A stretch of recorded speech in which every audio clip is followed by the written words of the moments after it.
Et si je te disais que ce n'est pas le monde qui te freine, mais toi-même sans t'en rendre compte? Oui, ça sonne inconfortable.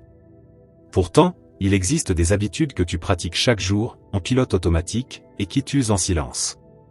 Et non, ce ne sont pas celles auxquelles tu penses immédiatement. Le plus ironique, c'est que beaucoup d'entre elles semblent inoffensives, presque normales. C'est là le piège, pendant que tu crois que tout va bien, tu t'éloignes peu à peu de la personne que tu pourrais devenir. La philosophie stoïcienne le disait déjà, ce que tu ne contrôles pas te domine, et ce que tu ignores finit par te détruire. Reste attentif, car lorsque tu découvriras ces 10 habitudes, tu ne te contenteras pas de les reconnaître.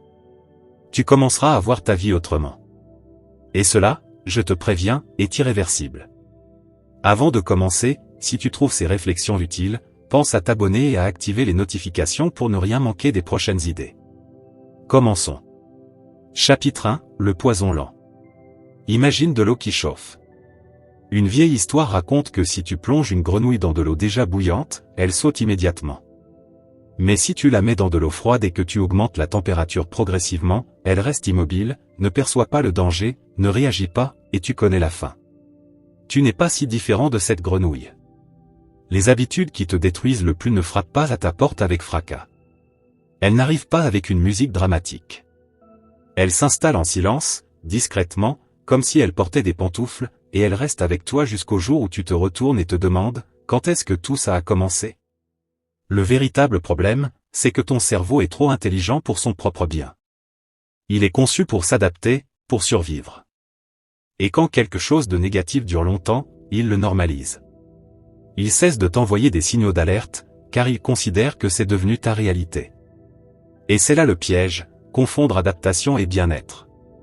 Supporter quelque chose ne signifie pas que c'est bon pour toi. Répète-le si nécessaire. Certaines personnes vivent depuis des années avec une tension dans la poitrine qu'elles ne savent pas nommer. Avec une fatigue qui ne disparaît pas, même après avoir dormi. Avec cette impression que quelque chose ne va pas, sans savoir quoi. Elles continuent d'avancer. Parce que fonctionner n'est pas la même chose que bien vivre. Le corps, plus sage que n'importe quel gourou, envoie des signaux depuis longtemps. Mais nous avons appris à les ignorer avec une précision remarquable.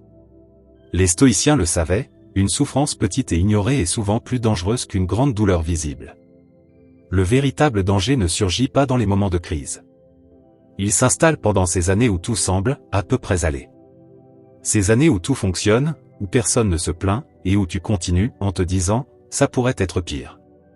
Ça pourrait être pire. Quelle illusion. Les premiers signes ne sont pas toujours spectaculaires.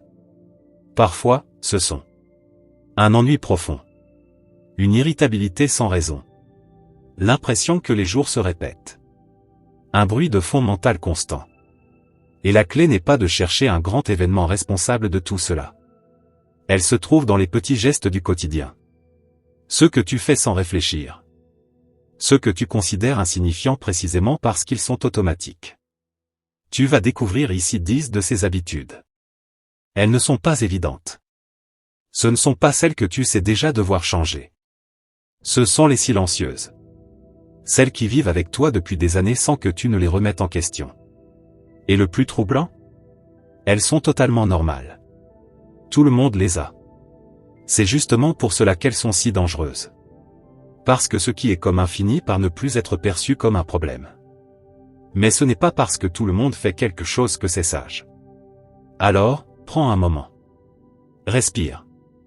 Prépare-toi à être légèrement dérangé.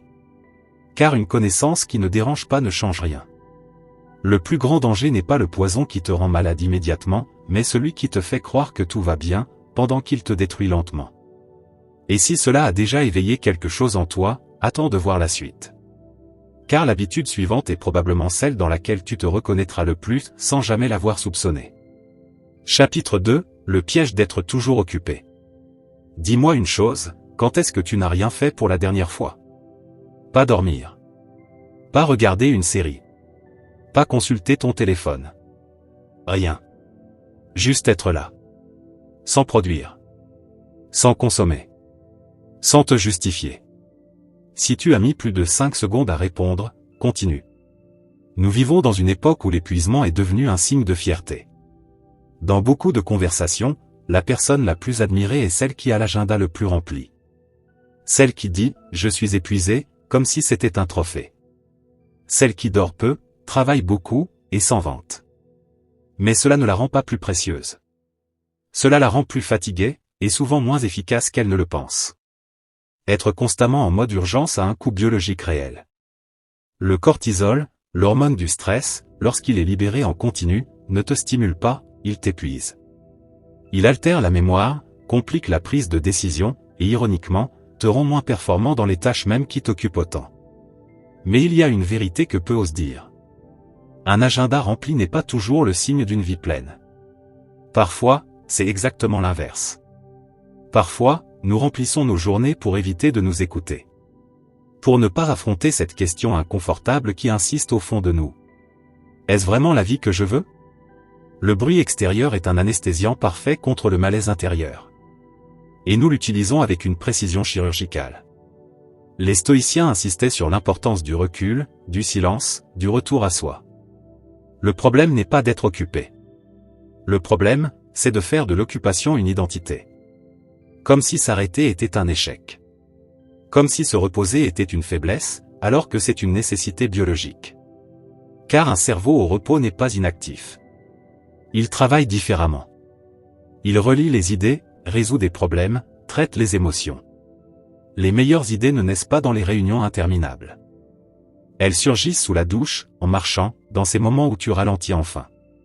Alors la prochaine fois que quelqu'un te demande ce que tu as fait de ta journée, et que la réponse est « rien », ne t'excuse pas. C'était peut-être ton jour le plus productif. Le piège n'est pas d'avoir beaucoup à faire. Le piège, c'est de ne pas savoir distinguer l'urgent de l'important. Ce qui remplit ton agenda de ce qui remplit ta vie. Le mouvement du véritable progrès. Pose-toi cette question, honnêtement. Es-tu occupé à faire ce qui compte vraiment, ou occupé pour éviter de te demander ce qui compte vraiment ? La réponse mérite toute ton attention. Car il n'y a rien de plus vide qu'un agenda rempli de choses qui ne te remplissent pas. Et maintenant que tu sais que tu es trop occupé, tu vas découvrir quelque chose d'encore plus troublant. Tu ne te reposes pas non plus comme tu le crois, et cela te détruit bien plus que tu ne l'imagines. Chapitre 3, mal dormir comme mode de vie. Question rapide et honnête, quand est-ce que tu t'es réveillé complètement reposé pour la dernière fois ? Sans avoir besoin de 3 alarmes. Sans cette lourdeur collante des premières minutes. Sans penser que tu as besoin de café pour devenir une personne fonctionnelle. Si tu as du mal à t'en souvenir, tu n'es pas seul. Et c'est précisément le problème. Nous avons tellement normalisé la fatigue que beaucoup de personnes ont oublié ce que signifie être réellement reposé. Elles ne l'ont pas ressenti depuis des années, et finissent par croire que c'est simplement ça, la vie adulte. Mais non, l'épuisement permanent ne fait pas partie du package des responsabilités. Il vient d'un manque de sommeil. Et mal dormir, ce n'est pas seulement s'endormir sur le canapé. C'est bien plus subtil. Imagine ton téléphone. Si tu ne le charges qu'à 60% chaque nuit, parce que tu t'endors avant qu'il atteigne 100%, sa batterie finit par se dégrader. Elle tient moins longtemps, se vide plus vite et finit par s'éteindre. Ton cerveau fonctionne de la même manière. Sauf qu'il ne t'affiche aucun pourcentage. La privation chronique de sommeil, ce n'est pas une nuit blanche, mais des mois, voire des années de dettes accumulées a des effets bien plus profonds que la simple fatigue. Elle perturbe le métabolisme. Augmente l'anxiété. Réduit ta capacité à gérer tes émotions. Te rend plus impulsif, plus réactif, moins lucide. Et le plus pervers, c'est que ton esprit critique diminue au point que tu ne réalises même pas à quel point tes performances chutent. Autrement dit, plus tu manques de sommeil, moins tu es capable de t'en rendre compte. Bienvenue dans la boucle parfaite. Les stoïciens, même sans le nommer ainsi, accordaient une importance réelle au sommeil. Ils comprenaient qu'un corps bien entretenu est la base d'une pensée claire et d'une vie équilibrée. On ne peut pas bien vivre dans un corps épuisé. Et pourtant, certaines habitudes sabotent ton sommeil sans que tu les identifies comme telles.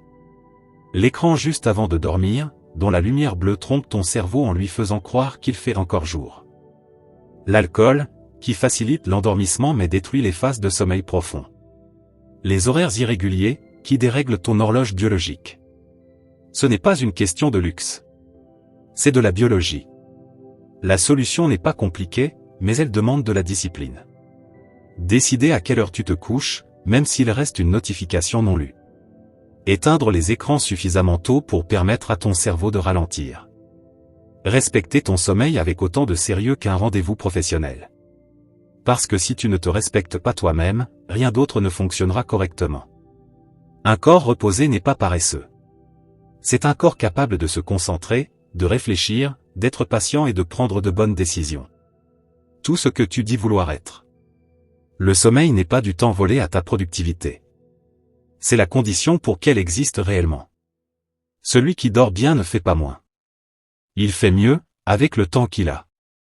Et pourtant, tu passes peut-être tes nuits à regarder ton téléphone au lieu de dormir. Ce que cet écran fait à ton esprit nous amène directement au prochain point. Chapitre 4, le scroll infini et l'esprit fragmenté. Imagine que chaque jour, quelqu'un entre dans ton esprit. Qu'il ouvre tous les tiroirs, mélange tout, brise le fil de tes pensées, t'interrompt toutes les quelques minutes avec quelque chose de nouveau, et qu'en plus, c'est toi qui lui ouvres la porte avec enthousiasme. C'est exactement ce que fait le scroll infini. Les réseaux sociaux ne sont pas le mal absolu. Ce n'est pas la question. Mais il est essentiel de comprendre ce qui se passe dans ton cerveau lorsque tu passes 20 minutes à faire défiler du contenu sans objectif précis. Chaque image, chaque vidéo courte, chaque titre crée une petite décharge de dopamine. Rien d'extraordinaire. Mais suffisamment pour te donner envie de continuer. C'est le même mécanisme que celui des machines à sous, une récompense imprévisible, qui arrive parfois, et c'est justement cette incertitude qui crée l'addiction. Le problème n'est pas que tu regardes les réseaux. Le problème, c'est ce que cela fait à ton attention lorsque cela devient une habitude passive. Tu entraînes ton cerveau à ne plus pouvoir rester concentré sur une seule chose plus de quelques secondes. Et ce même cerveau, tu t'attends ensuite à ce qu'il lise un livre, termine un travail, soutienne une conversation profonde ou prenne une décision importante. Les stoïciens parlaient de la discipline de l'attention comme d'un pilier du caractère. Mais il y a encore plus subtil que la distraction, la comparaison constante. Les réseaux ne montrent pas la réalité. Ils montrent des versions filtrées, sélectionnées, optimisées de la vie des autres. Et ton cerveau, incapable de faire parfaitement la différence, compare les coulisses de ta vie avec la vitrine des autres. Et il perd toujours. Le résultat ? Une insatisfaction diffuse. Un malaise difficile à nommer. L'impression que les autres vivent mieux, font mieux, sont plus avancés. Et toi, avec ta vie normale, sans filtre. Réduire le temps d'écran aide, oui. Mais ce n'est pas suffisant. Il faut le remplacer par quelque chose de réel. Une conversation sans distraction. Une activité qui exige ta présence. Même l'ennui, cet espace oublié où naît la créativité. Car l'ennui n'est pas ton ennemi. C'est l'endroit où apparaît ce que tu veux vraiment faire, quand plus rien ne te distrait. Alors la prochaine fois que tu ouvres une application par réflexe, fais une pause. 2 secondes seulement. Et demande-toi, est-ce que je cherche quelque chose, ou est-ce que je fuis quelque chose ? La réponse dit tout. Celui qui vit absorbé par l'écran des autres finit par perdre le fil de sa propre vie. Mais il existe un écran que tu n'éteins jamais. Celui qui est dans ta tête. Et ce qui s'y joue peut être encore plus destructeur. Chapitre 5, ton dialogue intérieur. Pour beaucoup, c'est le pire voisin possible. Fais une expérience. Pendant une journée, observe la manière dont tu te parles. Quand tu fais une erreur. Quand quelque chose ne fonctionne pas. Quand tu te compares à quelqu'un. Quand tu repenses à une conversation et que tu te dis, j'aurais dû répondre autrement. Est-ce que tu parlerais ainsi à quelqu'un que tu aimes ? Probablement pas. Et pourtant, beaucoup de personnes s'adressent à elles-mêmes avec une dureté qu'elles n'accepteraient dans aucune autre relation. Mais comme c'est intérieur, invisible, et souvent déguisé en autocritique constructive, cela passe inaperçu. Pourtant, cela façonne tout. La voix que tu entends le plus devient celle qui te définit. Les stoïciens faisaient une distinction claire entre 2 types de discours intérieurs. Celui qui corrige et aide à progresser. Et celui qui juge sans rien construire. L'objectif n'est pas de se punir. L'objectif est d'apprendre. Une autocritique excessive n'est ni de l'humilité, ni de la motivation. C'est un obstacle. Quand tu crains tellement l'erreur que ta voix intérieure te punit à chaque faux pas, ton cerveau apprend à ne plus essayer. à rester dans le connu. Même si ce connu est limité. Il ne s'agit pas de te dire que tout est parfait. La clé, c'est le ton. Est-ce une voix exigeante mais bienveillante, ou une voix dure et méprisante? L'une te fait avancer. L'autre te bloque, tout en te donnant l'illusion d'être responsable. Reconnaître ce ton est la première étape. Pas pour le faire taire, mais pour le remettre en question. Demande-toi. Est-ce vrai? Est-ce utile? À qui profite cette manière de me parler? Souvent, tu découvriras que cette voix n'est même pas vraiment la tienne. C'est une voix du passé que tu as intégrée, au point de croire qu'elle t'appartient. Et c'est là la bonne nouvelle. Si tu l'as apprise, tu peux la désapprendre. Pas du jour au lendemain. Mais progressivement. En remarquant le schéma, et en choisissant d'y répondre différemment.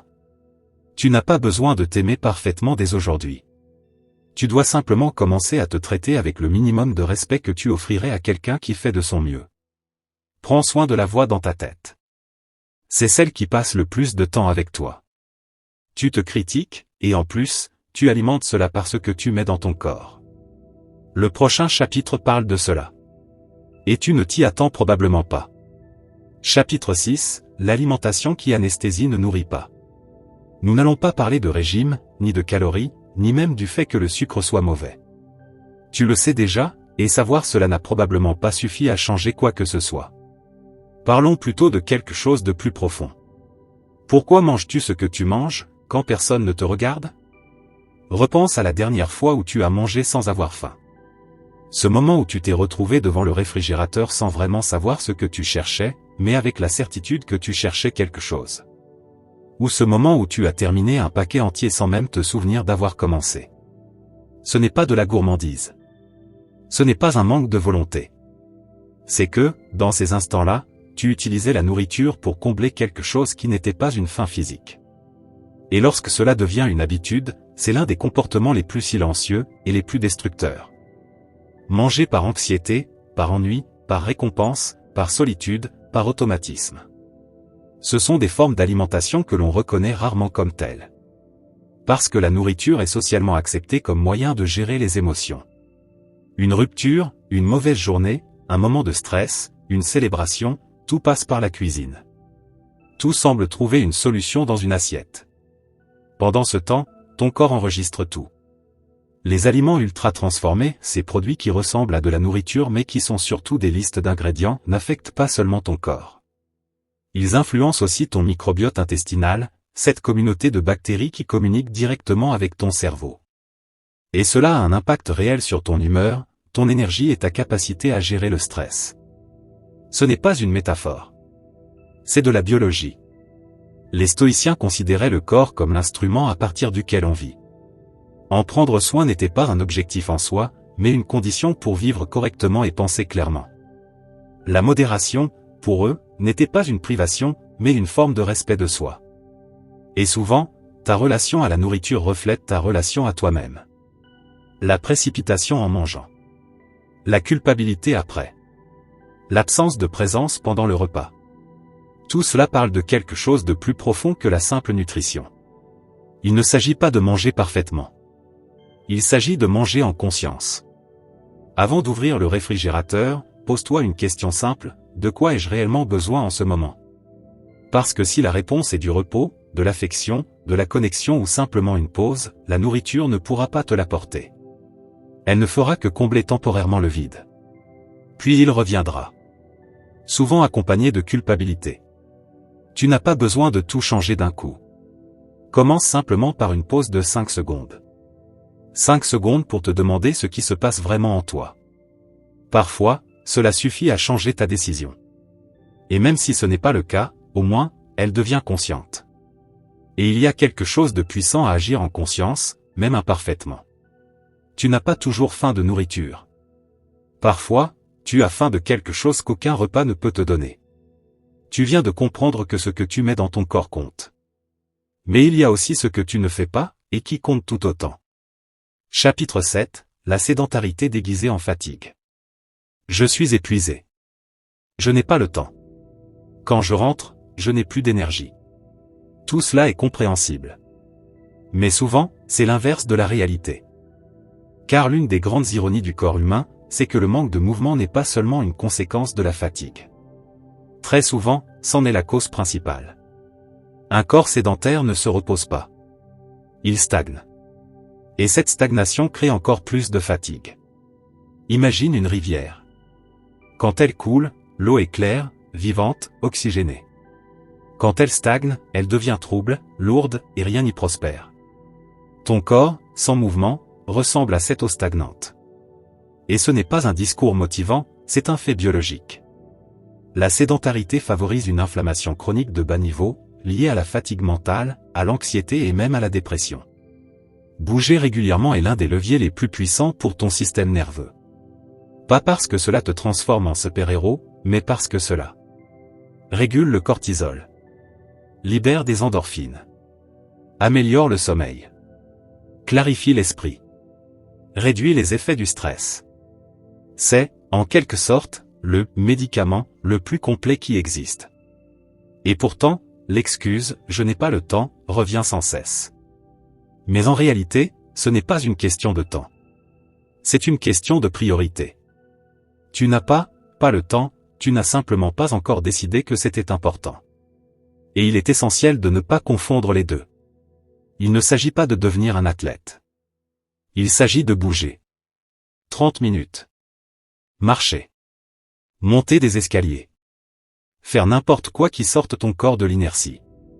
Un mouvement simple, régulier et constant est infiniment plus efficace qu'un programme parfait que tu ne suis jamais.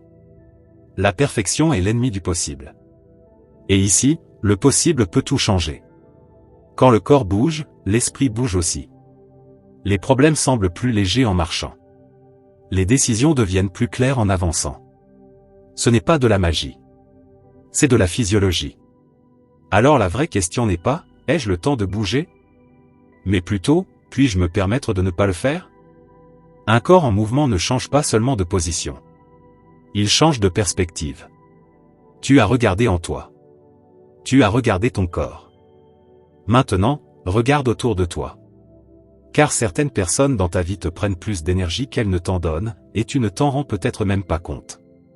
Chapitre 8, les relations qui t'épuisent sans que tu le remarques. Il y a des personnes après lesquelles tu te sens plein d'énergie. Tu as envie d'agir, de réfléchir, de bouger. Et il y en a d'autres, après lesquelles tu te sens vidé. Fatigué. Mentalement lourd. Sans dispute. Sans conflit évident. Juste, vidé. Et c'est justement ce type de relation, discret et difficile à nommer, qui peut être le plus coûteux. Les relations les plus nocives ne sont pas toujours évidentes. Ce ne sont pas forcément les plus dramatiques.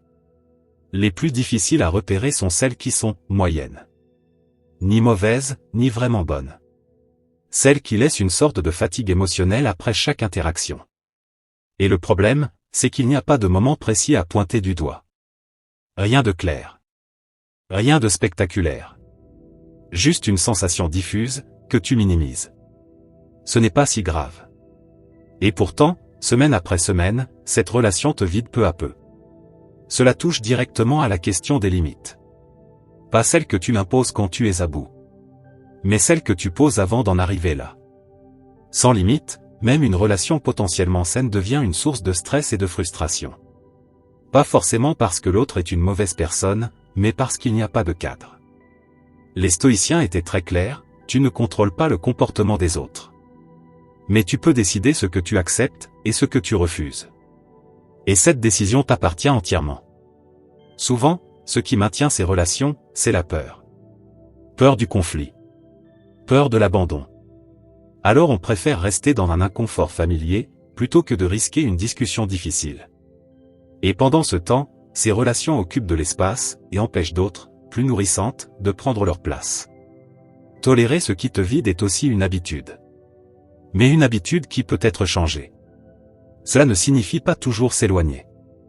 Parfois, cela signifie parler. Exprimer ce dont tu as besoin. Arrêter de t'adapter constamment aux autres, au point de t'oublier. Pose-toi une question simple. Comment est-ce que je me sens, en général, après avoir passé du temps avec cette personne? Si la réponse est fatigué, diminué, obligé de faire des efforts pour aller bien. Alors il y a quelque chose à regarder en face. Aimer quelqu'un ne signifie pas que la relation est bonne pour toi.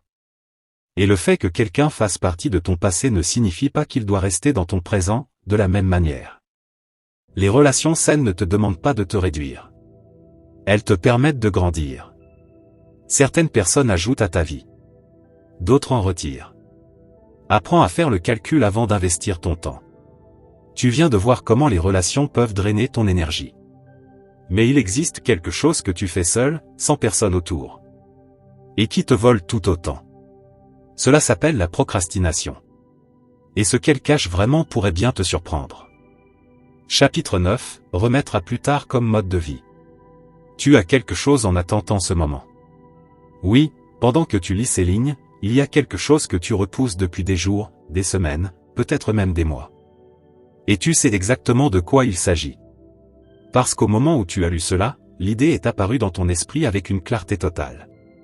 Ne te sens pas mal. Tu es loin d'être seul. La procrastination est l'un des comportements les plus universels, et pourtant l'un des plus mal compris. Car la procrastination chronique n'est pas de la paresse. Les personnes réellement paresseuses sont rares. La procrastination est souvent une réponse intelligente mais contre-productive à la peur. La peur d'échouer. La peur d'être jugé. La peur de ne pas être à la hauteur de ce que tu imagines devoir être. En réalité, tu repousses parce que cela compte trop pour toi. Et c'est justement ce qui en fait un piège redoutable. Ce que beaucoup ignorent, c'est que l'esprit qui reporte ne se repose pas. La tâche n'est peut-être pas faite, mais elle est toujours là, dans ta tête. Elle occupe de l'espace. Elle crée une tension de fond qui t'accompagne partout, au dîner, le week-end, dans tes conversations. Ce poids ne disparaît pas simplement parce que tu l'ignores. Au contraire, il devient plus lourd avec le temps. Et l'ironie, c'est que commencer est presque toujours moins difficile que le temps passé à éviter. L'anticipation de l'inconfort est presque toujours pire que l'inconfort réel. Les stoïciens, et notamment Sénèque, rappelaient que le temps est la seule ressource véritablement non renouvelable. Tu ne sais pas combien il t'en reste. Mais tu sais combien tu en dépenses, ici et maintenant, à résister à quelque chose que tu devras faire de toute façon. La procrastination crée une accumulation de culpabilité. Et avec le temps, cela érode ta confiance en toi. Chaque fois que tu repousses, une petite partie de toi enregistre le message « Je ne suis pas capable ». Répété suffisamment de fois, ce message finit par sembler vrai, même s'il ne l'est pas. Le remède n'est pas la motivation. Attendre d'être motivé est une forme plus subtile de procrastination. Le véritable antidote, ce sont les actions. Petites. Concrètes. Presque ridicules. Si petites que ton cerveau ne peut pas les refuser. Ce n'est pas « je vais finir ce travail ». C'est « je vais ouvrir le document et écrire une phrase ». Ce n'est pas « je vais me mettre au sport ». C'est « je vais mettre mes chaussures ». Cela peut sembler insignifiant. Mais cela fonctionne. Parce que l'action crée la motivation, et non l'inverse. N'attends pas d'en avoir envie pour commencer. Commence, et l'envie suivra. Et concernant la perfection. Un travail imparfait mais terminé vaut toujours plus qu'un travail parfait, que tu n'as jamais commencé. Remettre à plus tard ne repousse pas le problème. Cela repousse simplement le moment où tu réalises que tu aurais pu le résoudre plus tôt. Chapitre 10, l'habitude la plus invisible, s'ignorer soi-même. Tu es arrivé jusqu'ici. Et ce n'est pas rien. Beaucoup de personnes s'arrêtent en chemin. Non pas par manque de temps, mais parce que cela devient inconfortable de continuer à regarder en face. Ce dernier point est le plus important. C'est celui qui se cache sous tous les autres. La base sur laquelle reposent les 9 précédents. Et il est simple à nommer, s'ignorer soi-même. Pas de manière dramatique. Il ne s'agit pas de haine de soi ou d'abandon extrême. Il s'agit de quelque chose de beaucoup plus discret. Vivre en étant déconnecté de ses propres besoins, émotionnels, physiques, mentaux. Le faire si bien, que tu ne sais même plus vraiment quels sont ses besoins. Certaines personnes passent des années à se dire « ça va », sans jamais se demander sincèrement comment elles vont. Elles sont devenues efficaces pour fonctionner, mais ont oublié comment vivre pleinement. Très tôt, beaucoup apprennent que prendre soin de soi est égoïste. Que leurs besoins passent après ceux des autres. Après le travail. après les attentes. Et cette croyance, intégrée sitôt qu'elle semble être une vérité, guide silencieusement toute une vie. Elle influence tes décisions, tes relations, tes limites. Et le plus troublant, c'est qu'elle ressemble à une qualité. Elle donne l'impression d'être généreux, responsable, dévoué. Mais elle a un coût. Et ce coût est souvent invisible. Les stoïciens faisaient une distinction essentielle. Ce que tu dois aux autres, et ce que tu te dois à toi-même. Car tu ne peux pas donner ce que tu n'as pas. Prendre soin de toi n'est pas de l'égoïsme. C'est la condition pour être présent, utile et sincère avec les autres. Sans connaissance de toi-même, tu ne peux pas distinguer ce que tu veux vraiment de ce que tu as appris à vouloir pour être accepté. Ce que tu ressens réellement de ce que tu penses devoir ressentir. La vie qui est la tienne. De celle que tu as construite pour satisfaire les autres. S'écouter ne demande pas forcément des années. Cela demande une pause. De l'honnêteté. Et la volonté d'accepter un peu d'inconfort pour voir ce qu'il y a sous la surface. Cela demande, de temps en temps, de se poser une question simple. Comment est-ce que je vais vraiment? Et d'attendre la réponse. Sans fuir. Cela demande d'observer. Ce qui te donne de l'énergie.